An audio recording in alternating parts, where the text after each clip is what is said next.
hədisləri də çatdırırlar.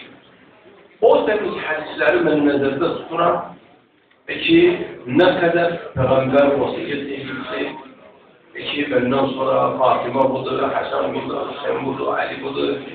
Gəl baxın, oxuyun bu kitabları. Bir də kitab dövül, 5 də kitab dövül, yüzlərlə, minlərlə kitab vasitələr o yazılıb.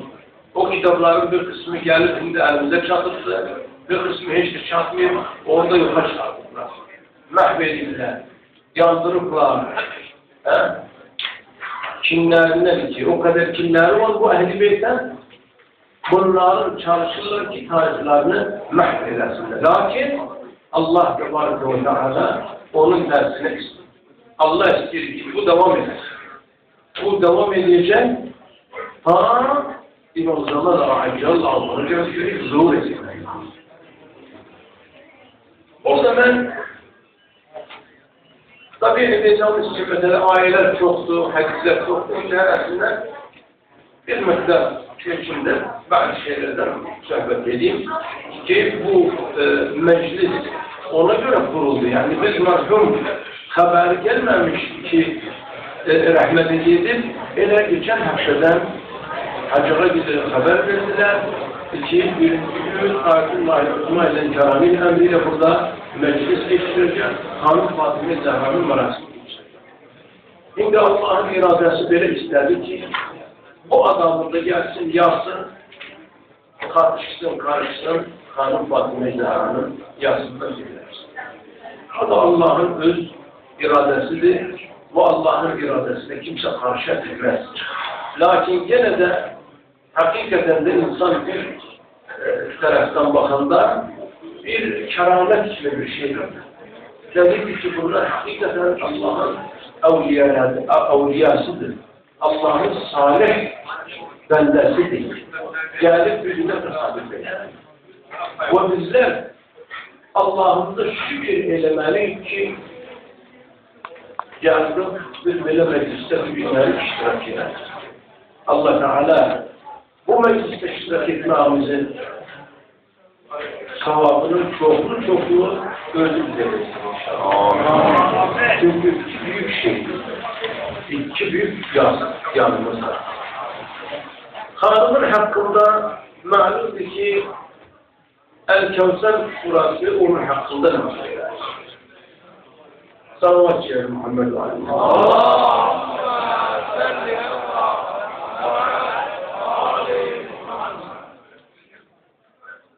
İnşallah kardeşler biraz meclise ihtiram eylesinler, seslerini azaltsınlar, başlarından inşallah açsınlar.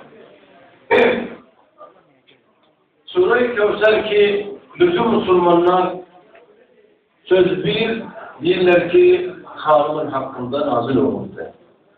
Orada o bedbaht kafir bu müşrikler sevinmişler ki Peygamberden oğlan uşağı kalmadı.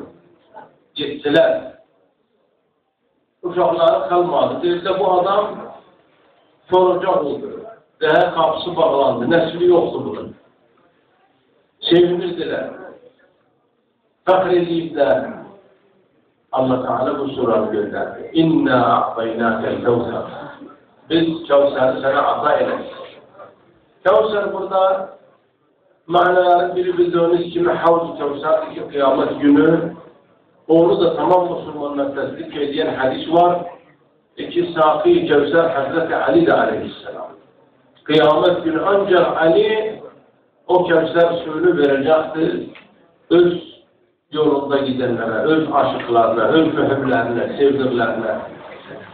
Allah hamımıza o Hazretin elinden o suyu içmek kısmet edersin. Amin. Bir tane de manası var. Kevser'in bir var mesela desem ben çok bir şey vereceğim. Gel yanıma yahut ben falan yerde gözlemezsem çok bir şey vereceğim. Çoğu Arapça kesir diyorlar. Kesir. Buna çok diyorlar. Kevser en çoktan hele çok. Yani sana bir ele vereceğim bir şey. Peki olmaz da çok bir şey mümkün yok ondan yukarı. Ben onu sana atayım. O kimdi? Hanım Fatıma. İnna a'taynâke kevser. Kevser, burada Hanım Fatıma Zehra'nın. Ama o Kevser'e neyin verdiler? Onu sındırdılar. Onu kanattılar. Onu incittiler. Fasalli li rabbike venhar. Ey Peygamber, sen Allah'a şükür et, namaz kıl, kurban et Allah yolunda. İnne şâni'eke huvel ebtar. O kesleri sevindiler, dediler bu Peygamberin nesli kalmadı, ölse koruyacak dediler, o öldü koruyacak dediler, o nesilsiz kalacak. Ama senin neslinde mübarek nesil gelecek. Ali'den ve Fatime'den gelen nesil olmaz senin evladın. Ona da göre şimdi biz seyyidlere ne diyoruz? Diyor ki Peygamber evladı. Kur'an'da o mübahale ayetindeki Necran Hristiyanlarındaki mübahaleye çıktı Peygamber. Bunlar aklarında orada o ayette açık aşkar ifade edir ki Hasan ve Hüseyin Peygamber'in oğludur. Mesela bir kısmı diyor ki ya kızımın oğlum diyor de başkasının adasının oğlu öz göster. Ama burada Peygamber istisna olarak Peygamber'e çok şeyler istisna olundu verildi. O istisnaların bir hele bu mesele. Bakın. Bu o nesli ne kadar vurdular, kestiler, öldürdüler. Neylediler? Ama o nesil dünyanın her yerinde. Kara gelirsen git, şimala git, cenuba git, şarkıya git, garba git. Her yerinde dünyanın zulümden kaçtılar, gettiler İslam'ı da öyle ona çarptırdılar. Ve Ehl-i Beyt'in de adı öyle ona çarptırdılar. Ve Ehl-i Beyt'in maharetini, medeniyetini gettiler oralarda yaydılar ve öyle ahir. Onun için öyle kurdu. Sibir'de, Nazım, Rusya'nın bir şehri var, onların adı ezberimde değil ama orada da bakısız. Haberimiz var, mesela Möhterem Abu Seyyidler var. Hanıma Sallallahu aleyhi ve sellem o kadar ayeler Kur'an-ı Kerim'de vasiyet Allah Teala buyurur. Peygamber işi durur bu hadislerde dilmen Fatıma benim şiirim. Fatıma benden bir aşağıdır, bir hissadır. Onu inciden beni inciden, Allah'ın inciden, Allah'ın inciden aradı. Siz deyin.